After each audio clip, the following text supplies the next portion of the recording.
So part 9 की starting में हम देखते हैं कि सभी लोग टायंग के आने का वेट कर रहे हैं कि पता नहीं वो आएगा भी कि नहीं। और जब टायंग फाइनली आ गया तो उसको देखकर ये सभी काफी ज्यादा खुश हो गए। फिर एक साथ प्रैक्टिस करने लगते हैं। एक्चुअली यूनिवर्सिटी म्यूजिक फेस्टिवल में अब सिर्फ 10 दिन बाकी हैं, इसलिए इन्हें रोज प्रैक्टिस करनी होगी। बॉम सभी को गाइड कर रही होती है कि किसको कैसे कैसे क्या क्या करना है। जब ये सभी अनबैलेंस होते हैं तो तब वो इन्हें डांटती भी है और म्यूजिक को बैलेंस में करवाती है। फिर बस होना क्या था, ऐसे ही ये सब प्रैक्टिस करते गए मन लगाकर, और इन्होंने एक बहुत ही अच्छा म्यूजिक भी क्रिएट कर लिया था। बॉम जब बैनर लगाने आई तो तब पता चला कि यहाँ तो जगह ही नहीं है, इसलिए वो फिर से सागे की बैक पर चढ़ती है इस काम को करने के लिए, जिस वजह से बेचारे सागे की जान निकल गई। तो वहीं ग्यूरी एंड जिंगू ये दोनों भी पोस्टर लगाने आते हैं और इनके ओपोनेंट वही लड़के हैं जो कि टायंग के बैंड के मेंबर हुआ करते थे, यानी जो सागे से लड़े थे, इसलिए उनके पोस्टर को इन दोनों ने खराब कर दिया। जिसके बाद अब हमें रात का सीन दिखाया गया कि यूरी कैसे सागे की फैन गर्ल्स को कॉल कर रही है एंड सपोर्ट करने के लिए बुला रही है, यानी काफ़ी सारी गर्ल्स को उसने कॉल की। फिर बॉम और सागे दोनों साथ में शॉपिंग पर जाते हैं और काफ़ी सारी चीज़ों को बाय करते हैं जो जो इन्हें फेस्टिवल में यूज़ करनी है। इन तैयारियों में काफ़ी दिन निकल गए, अब बस एक दिन बचा है, यानी कि कल इनका म्यूजिक फेस्टिवल है। फिर अब हमें दिखाया गया कि जब बॉम प्रैक्टिस करते करते सो गई थी और फिर जब जैसे ही उठी तो पता चला कि काफी रात हो चुकी है। वो परेशान होकर सागे से पूछती है कि भला तुमने मुझे उठाया क्यों नहीं था एंड घर चलो। तो तब सागे बोला कि अब कोई फायदा नहीं क्योंकि बिल्डिंग के सभी डोर्स बंद हो चुके हैं।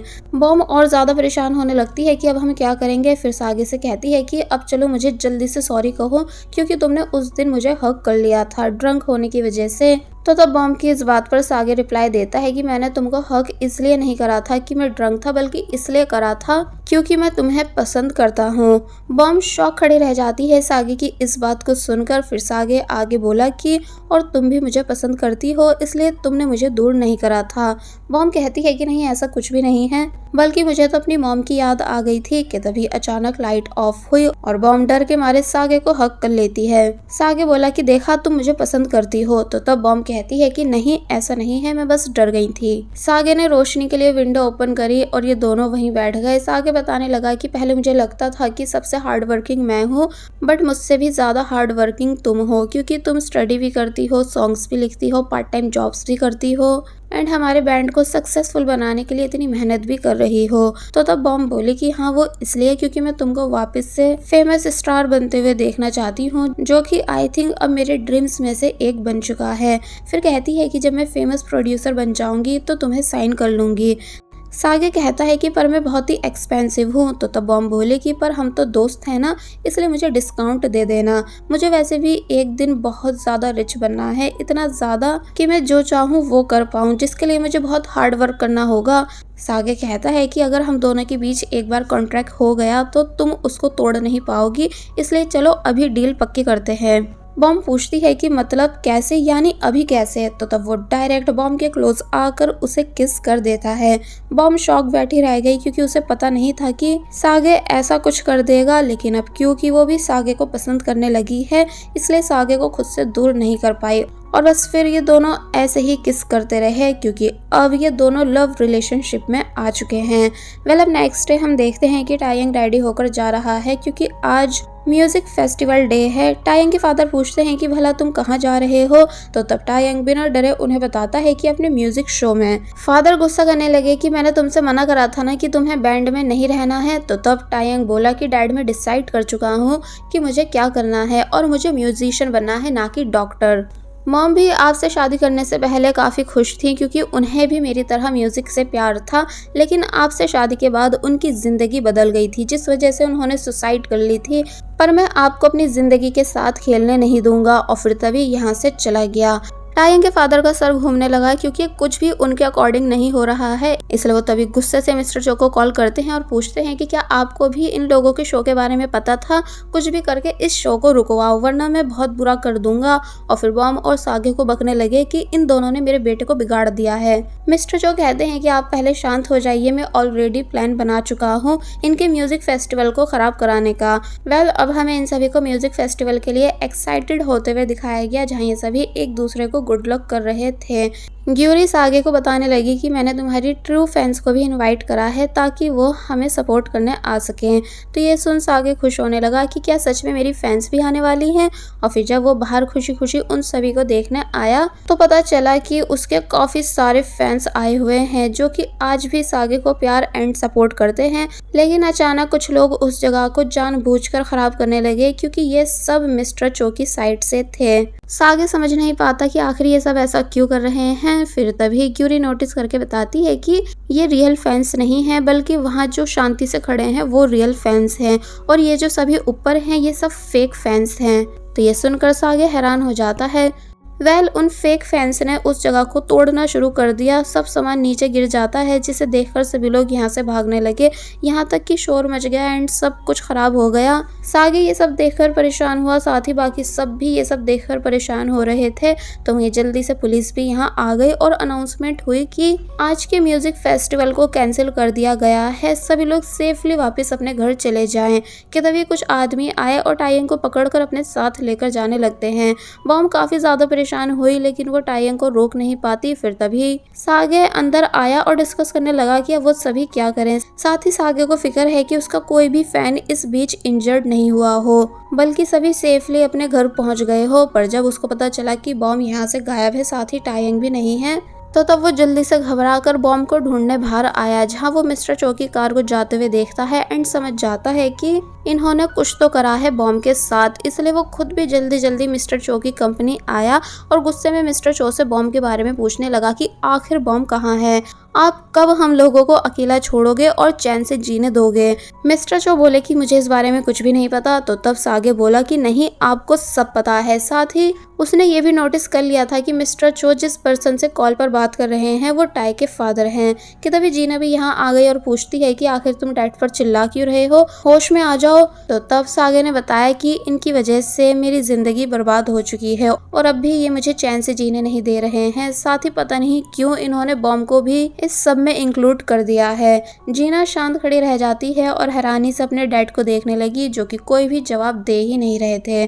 दूसरी तरफ टीचर्स की भी प्रिंसिपल ऑफिस में मीटिंग हुई एंड सब कह रहे थे कि भला ठीक टाइम पर पुलिस कैसे आ गई, क्या किसी को पहले ही पता था कि हंगामा होने वाला है। तो तब प्रिंसिपल जवाब देते हैं कि मुझे नाइटमेयर्स आ रहे थे, यानी मुझे सपने में दिखा था कि जिस भी दिन ये सागे का बच्चा अपना म्यूजिक शो करेगा तभी कुछ ना कुछ होगा, इसलिए मैंने पहले ही पुलिस को बुला लिया था। टीचर्स कहते हैं कि अच्छा ऐसा है। तो वहीं प्रिंसिपल कहने लगे कि पता नहीं किस घड़ी में ये सागे मेरी यूनिवर्सिटी में आया था, आज इसकी वजह से मेरी यूनिवर्सिटी का नाम खराब हो रहा है। एक्चुअली मिस्टर चो के हर प्लान में प्रिंसिपल भी इंक्लूड रहने लगे हैं, पर ऐसे बनकर दिखा रहे हैं कि जैसे उन्हें कुछ भी पता नहीं है। दूसरी तरफ सागे जब वापस आया और पूरी जगह को देख ही रहा था कि तभी उसे बॉम आती हुई दिखी जो कि उदास है। सागे जल्दी से बॉम के पास आता है और उसे हक कर लेता है और फिर पूछता है कि तुम ठीक हो ना, तुम्हारे लिए मैं काफी ज्यादा परेशान हो गया था, आखिर तुम कहाँ थी। लेकिन बॉम रोना शुरू कर देती है क्योंकि टायंग को कुछ लोग अपने साथ लेकर जा चुके हैं। बॉम कहने लगी कि मुझे टायंग के फादर की बात मान लेनी चाहिए थी, यानी मुझे टायंग से दूर रहना चाहिए था। तो तब सागे उसे चुप कराता है और हिम्मत देता है कि तुम फिक्र मत करो, सब ठीक हो जाएगा। अब नेक्स्ट सीन में हम इन सभी को बात करते हुए देखते हैं कि कैसे पूरी प्लानिंग के साथ इनके म्यूजिक फेस्टिवल को खराब करा गया है। तो वहीं सागे बोला कि मिस्टर चो के साथ टायंग के फादर यानी मिस्टर मिनच्योल भी मिले हुए हैं क्योंकि वो दोनों दोस्त हैं। ग्यूरी भड़क जाती है इस बात को सुनकर कि टायंग के फादर जिनको म्यूजिक से नफरत है, उन्होंने एक म्यूजिक डायरेक्टर से दोस्ती कर रखी है। ये बात कितनी अजीब हुई ना। कि तभी सागे के पास टायंग का मैसेज आया जो कि अपनी लोकेशन सेंड कर देता है। तो वहीं अब हम टायंग के फादर को देखते हैं जिन्होंने टायंग को अपने हॉस्पिटल में बिठा रखा है, टायंग को थोड़ी बहुत वीकनेस के इंजेक्शंस देकर, ताकि टायंग कहीं भी भाग नहीं पाए। टायंग उनसे पूछने लगा कि ये सब आप ही ने करा था ना। तो तब वो कहते हैं कि हाँ, क्योंकि मैंने तुमको पहले वार्निंग दी थी कि अगर तुमने मुझे गुस्सा दिलाया तो अच्छा नहीं होगा। और फिर बोले कि यहाँ से भागने की बिल्कुल कोशिश मत करना क्योंकि बाहर गार्ड्स हैं। तो वहीं अब दिखाया जाता है कि सागे बाकी सबके साथ हॉस्पिटल आ तो चुका है, लेकिन उसे नहीं पता है कि वो टायंग को कैसे बचाएगा। लेकिन तभी उसको एक आइडिया आया एक पेशेंट को देखकर जिन्हें बेड नहीं मिल रहा है क्योंकि सभी रूम्स फुल थे। इसलिए वो उस पेशेंट को अपने साथ वीआईपी रूम्स के बाहर ले आता है, यानी जहाँ टायंग है। डॉक्टर उन्हें रोकते हैं तो तब सागे बोला कि इस हॉस्पिटल के ऑनर यानी मिस्टर मिंचुल के बेटे तायंग से हमारी बात हो चुकी है, जो कि इस पेशेंट को अपना रूम देना चाहता है क्योंकि अब वो एकदम ठीक है। शोर सुनकर मिस्टर मिंचुल भी बाहर आ गए तो तब सागे कहता है कि देखो हमारे महान डॉक्टर आ चुके हैं, जिन्होंने ये भी कहा है कि इस पेशेंट का फ्री में इलाज होगा। तो ये बात सुनकर पेशेंट तो खुश हुआ ही, साथ ही पेशेंट की फैमिली भी काफी ज्यादा खुश होने लगी एंड मिस्टर मिंचुल भी अपनी अच्छी इमेज होने की वजह से इन सभी को फिलहाल कुछ कह भी नहीं पाए। ये टायंग को बाहर ले आते हैं और फिर तभी ये सभी टायंग को अपने साथ लेकर जाने लगे। मिस्टर मिंचुल टायंग को रोकने की कोशिश करते हैं पर रोक नहीं पाते क्योंकि वहां मौजूद सभी उनके फोटोज क्लिक करने लगे थे। अब नेक्स्ट सीन में हम देखते हैं कि ये सभी काफी ज्यादा खुश हैं टायंग को फ्री कराकर। तो तब टायंग इन सभी को दिल से थैंक्स करता है और बोला कि मैं तुम लोगों के इस एहसान को कभी नहीं भूलूंगा, बल्कि इस एहसान को उतारूंगा। ग्यूरी और बॉम कहने लगी कि पर आज का तो शो हमारा हो ही नहीं पाया जिसके लिए हमने इतनी तैयारी की थी। तो तब सागे उन्हें इस बात की हिम्मत देता है कि डोंट वरी, शो हम यहीं पर कर सकते हैं। फिर बस होना क्या था, ये सभी बाहर आ गए और सॉन्ग सिंग करना शुरू कर देते हैं, जिनके सॉन्ग को सुनने के लिए सभी पेशेंट्स और डॉक्टर्स बाहर आ गए और सॉन्ग को एंजॉय करने लगे। साथ ही किसी ने भी इन्हें रोका नहीं क्योंकि ये हॉस्पिटल टायंग के फादर का है। तो कुछ इस तरह इन्होंने अपने सैड डे को हैप्पी डे में चेंज कर दिया और वही पेशेंट्स भी लाइट फील करने लगते हैं इनके मोटिवेशनल सॉन्ग को सुनकर, जो लोग काफी टाइम से हॉस्पिटल में थे और डिप्रेशन में भी थे।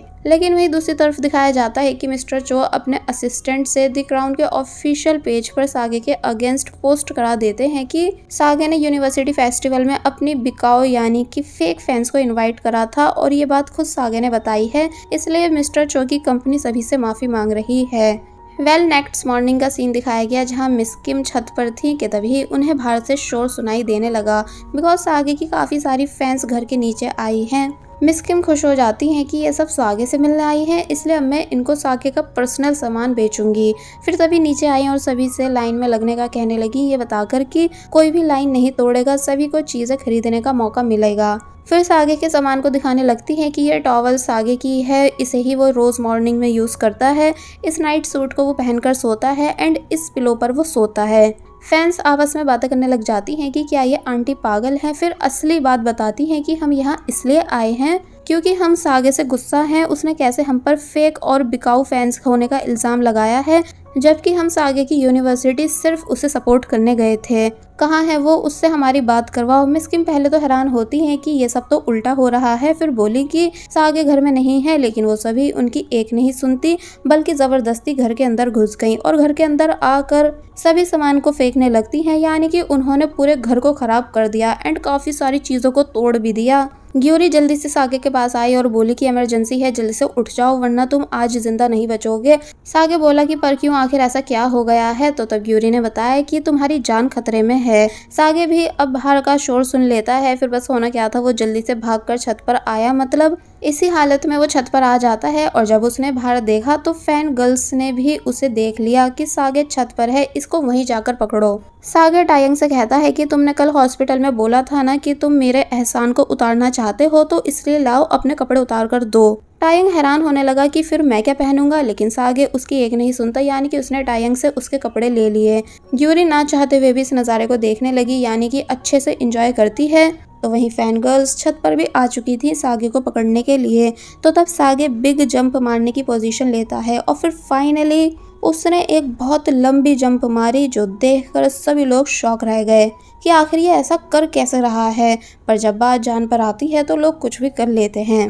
वो फाइनली बॉम के घर की छत से दूसरी छत पर आ जाता है और खुश होने लगा। तो तब यूरी कहती है कि इसलिए ये मुझे हर तरीके से पसंद है।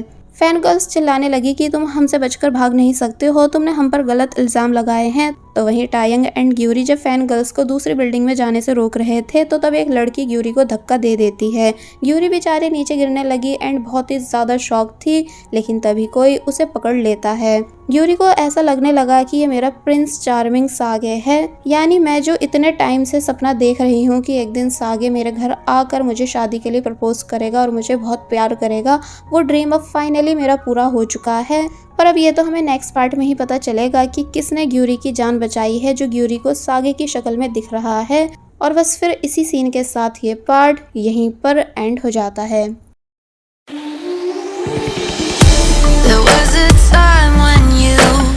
had me falling to the ground. For next part, please subscribe my channel and hit the bell icon. Thank you. Whoa.